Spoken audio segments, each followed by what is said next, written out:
السلام عليكم ورحمة الله وبركاته. أهلا بكم، أنا عمرو محمود وده سادس فيديو من كورس تعلم أساسيات أدوبي بريمير برو. في فيديو النهاردة هنتعرف يعني إيه سيكونس ونعمله إزاي، وعندنا تايم لاين، يعني إيه تايم لاين، ويعني إيه نحط عليه ميديا ويبقى عندنا مشروع بالفعل. بدون كلام كتير يلا نبدأ شرح.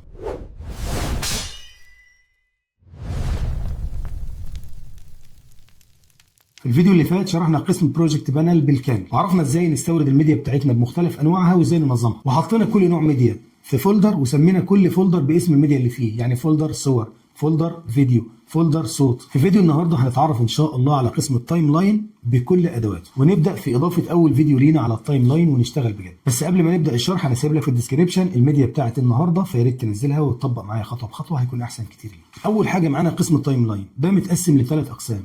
اول قسم شريط الادوات، ثاني قسم التايم لاين نفسه، وثالث قسم اوديو ميترز. اول حاجه شريط الادوات ده، وشريط الادوات ده هو اللي فيه كل الاشياء اللي من خلالها تقدر تظبط الفيديو بتاعك على التايم لاين، زي مثلا انك تقطع الفيديو او تضيف تكست او تضيف لاير او تضيف شكل هندسي. ومن كل الادوات دي بقى اي اداه هنحتاجها في الوقت اللي هنحتاجها فيه هنشرحها فيه. لكن زي ما انتم شايفين الاداه اللي بتكون محدده بشكل تلقائي هي اداه السلكشن تول او اداه التحديد دي، ودي الاداه الاساسيه اللي بنستخدمها علشان نحرك الفيديو من مكانه على التايم لاين. تاني حاجه عندنا هي شاشه التايم لاين نفسها، وزي ما انت شايف ان الشاشه دي فاضيه تماما لان احنا لسه ما ضفناش اي ميديا فيه. لاحظ معايا كده على الشمال فوق هتلاقي مكتوب على التايم لاين نو سيكونسز، يعني بيقول لك ان التايم لاين لسه ما فيهوش اي سيكونس. والسيكونس زي ما قلنا المره اللي فاتت ان هو عباره عن الحاويه او الصندوق اللي انت بتحط فيه كل الاشياء بتاعتك او كل الميديا بتاعتك وبتصنع منها على التايم لاين الفيديو بتاعك. فانت علشان تنشئ مشروع لازم تنشئ السيكونس الاول اللي هيبقى في المشروع.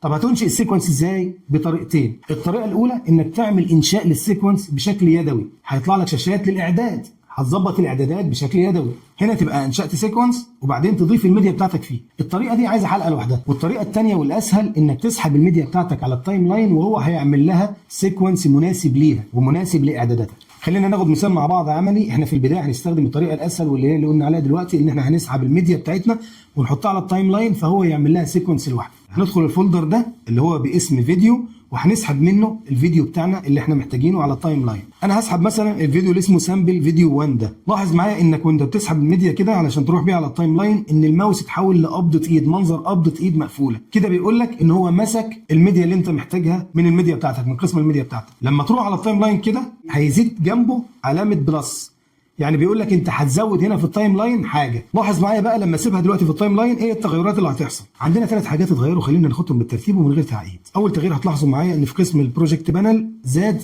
عنصر جديد، العنصر ده هو السيكونس. لان زي ما قلنا اول ما بتسحب الفيديو على التايم لاين بيعمل لك بيه سيكونس، وبيكون السيكونس ده مطابق تماما للفيديو اللي انت سحبته على التايم لاين. هو ده بقى الفرق بينهم الاثنين، ان السيكونس ده بيكون ليه الايقونه دي وبياخد نفس اسم الفيديو بس بدون الامتداد بتاعه. يعني الفيديو هنا اسمه سامبل فيديو 1.mp4 لكن السيكونس نفسه اسمه سامبل فيديو 1 بس. ولو رحنا مع بعض للليست فيو هنلاحظ ان السيكونس بيكون ليه ايقونه مميزه واللي هي بالشكل ده، فدي الايقونه اللي بيتميز بيها السيكونس وهتعرفوا بيها من هنا. تاني تغيير هو اسم التايم لاين نفسه اللي كان قبل اضافه الفيديو اسمه ايه؟ نو سيكونسز. اول ما سبت الفيديو بتاعي عليه اتحول اسمه لسامبل فيديو 1 باسم الفيديو اللي انا ضفته عليه. ده معناه انه انشا لي سيكونس جديد وخلى اعداداته مطابقه للفيديو بتاعي حتى الاسم بتاعه. ثالث تغيير هتلاحظوا معايا ان اللوحه دي انضاف فيها فيديو قدامك اهو، واللي كانت فاضيه قبل كده قبل ما اضيف الفيديو بتاعي. اللوحه دي اسمها بروجرام بانل، ودي بتعمل بريفيو او عرض للفيديوهات اللي انا ببقى ضايفها على التايم لاين. يعني باختصار التايم لاين ده هو المكان اللي بنضيف فيه العناصر اللي احنا عايزينها ونظبطها زي ما احنا عايزين، والبروجرام بانل او اللوحه دي هي اللي بتعرض لنا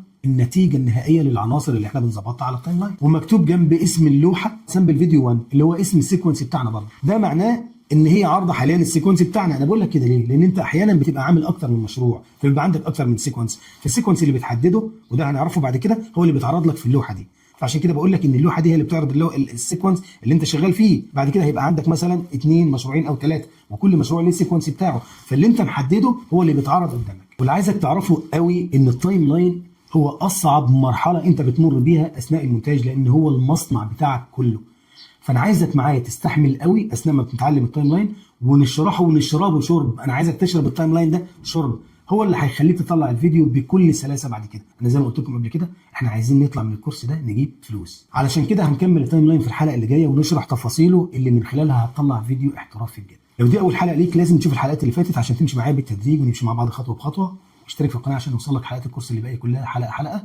استودعكم الله، السلام عليكم.